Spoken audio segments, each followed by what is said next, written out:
అతనికి పేరు పెట్టబడింది.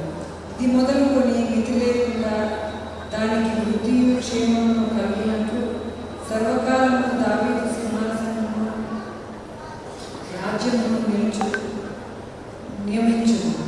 న్యాయము వలనను నీతి వలనను రాజ్యమును స్థిరపరచుటకు ఆయన సింహాసనాసీనుడై రాజ్య పరిపాలన చేయును. సైన్యములకు అధిపతి అవి యెహోవా ఆసక్తి కలిగి దీనిని నెరవేర్చును. దేవుడు ఈ వాక్యమును దీవించుగాక.